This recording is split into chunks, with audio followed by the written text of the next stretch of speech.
नमस्कार दोस्तों, जैसे कि निर्जला एकादशी आ रही है 30 तारीख को, 30 मई को इस बार निर्जला एकादशी है। तो बहुत ही पुण्य दिन है। इस दिन आपको क्या करना है बताने आई हूँ। निर्जला एकादशी के दिन गंगा स्नान, यानी अगर आप कहीं जा सकते हैं तो गंगा जी जाकर नहाइए, नहीं तो घर ही में पानी में गंगा जल मिलाकर नहाइए। भगवान विष्णु की माँ लक्ष्मी के साथ पूजा करिए, फल फूल चढ़ाइए, पीला फूल चढ़ाइएगा और तुलसी दल यानी तुलसी पत्र अवश्य चढ़ाइए। उस दिन आपको क्या करना है, सात्विक भोजन ही करना है। कहते हैं सबसे बड़ी एकादशी है ये, और इस एकादशी का बहुत पुण्य फल मिलता है। कहते हैं अगर एकादशी का व्रत अगर कोई कर लेता है तो उसको सभी एकादशियों का फल मिल जाता है। विष्णु जी को, माँ लक्ष्मी को एक साथ पूजन करिए और उनको पीला पुष्प, पीला फल, पीला भोग अर्पित करिए। लड्डू चढ़ा सकते हैं और कथा पढ़िएगा, कथा ज़रूर पढ़िएगा। इससे क्या होगा, विष्णु भगवान और माँ लक्ष्मी जी की कृपा आपको बहुत प्राप्त होगी।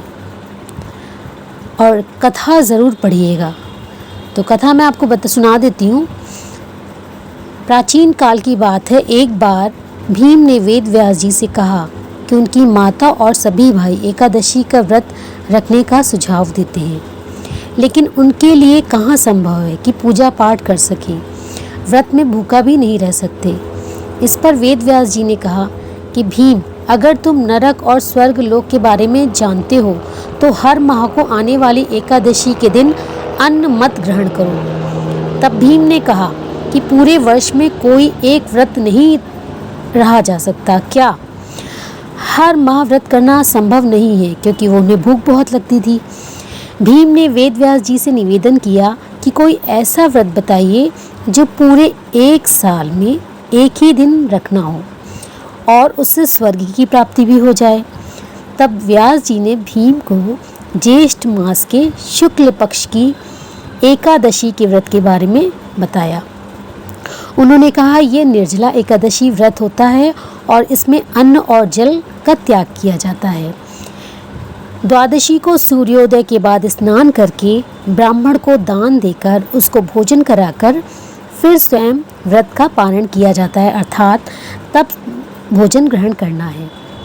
इस व्रत को करने व्यक्ति को मृत्यु के बाद मोक्ष की प्राप्ति होती है, ऐसा वेद व्यास जी ने बताया। वेद व्यास जी की बातों को सुनने के बाद भीमसेन ने निर्जला एकादशी व्रत के लिए तैयार हो गए। उन्होंने निर्जला एकादशी व्रत किया, इसलिए इसे भीमसेनी एकादशी व्रत या पांडव एकादशी व्रत कहा जाता है। और कहा जाता है ये जो व्रत होता है बहुत ही पुण्य फल देने वाला होता है। इस एक एकादशी के व्रत से संपूर्ण एकादशियों का फल व्यक्ति को मिल जाता है। कहते हैं इस दिन आपको क्या करना चाहिए, बिल्कुल अगर आप अन्न जल ग्रहण करने में सक्षम नहीं है, जैसे अन्न जल ग्रहण के बिना नहीं रह सकते हैं, तो पहले ही आप कह दीजिएगा कि मैं भोजन का त्याग कर रहा हूँ, जल का त्याग नहीं कर रहा हूँ। अगर आप बीमार हैं, आप नहीं रह सकते हैं, आप सक्षम नहीं हैं, तो आप जल पी सकते हैं, फल खा सकते हैं और इस एकादशी का आपको पूर्ण फल मिलेगा। इस दिन आपको बिल्कुल शुद्ध विचार रखने चाहिए और किसी की बुराई मत करिए, कोई बुरे विचार मत लाइए, कोई भी नकारात्मक बात मत करिए। मन को खुश रखिए।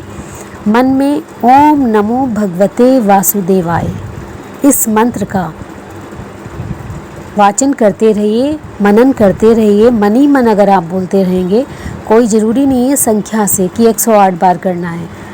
और 108 बार करना चाहते हैं तो सुबह के टाइम आप रुद्राक्ष की माला से इस मंत्र का उच्चारण कर सकते हैं, इस मंत्र को जप सकते हैं। वरना दिन भर आप ओम नमो भगवते वासुदेवाय या भगवान का स्मरण करते रहेंगे तो भी आपको वही पुण्य फल मिलेगा।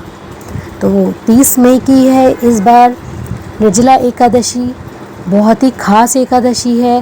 कहते हैं बहुत पुण्य मिलता है इस एकादशी को। अगर आप कर सकते हैं आप सब तो करिए और पूरे भाव से पूजा करिए। कहते हैं साल में एक दिन तो भगवान को दे सकते हैं जिससे कि जन्म मरण के बंधन से मुक्ति मिल जाए, यानी सभी को मोक्ष की प्राप्ति होगी।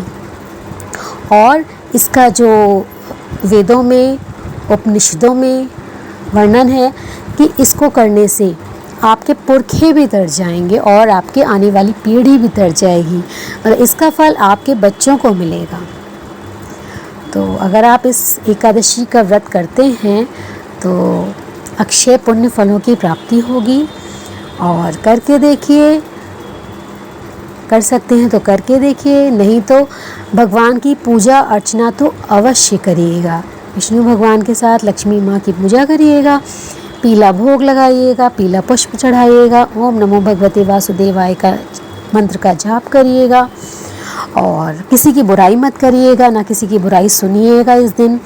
और गरीबों को आप चाहें तो पीने वाला जल अर्पित करिए, मतलब गरीबों को, मज़दूरों को शरबत पिला दीजिए, भूखे लोगों को भोजन करवा दीजिए, श्रद्धा अनुसार जितना भी आप दे सकते हैं दान कर दीजिए, तो बड़ा ही पुण्य फल मिलेगा। बहुत अच्छा दिन है। तो बस आ गई थी आपको बताने। वीडियो अच्छा लगा हो तो लाइक, शेयर और सब्सक्राइब ज़रूर कर लीजिएगा, क्योंकि अगला जो वीडियो मैं बनाऊंगी कल उसका नोटिफिकेशन आपको तुरंत मिल जाएगा। और ऐसी ही धार्मिक बातें बताती हूँ आपको। और चलती हूँ, फिर कल आपसे मिलती हूँ आकर।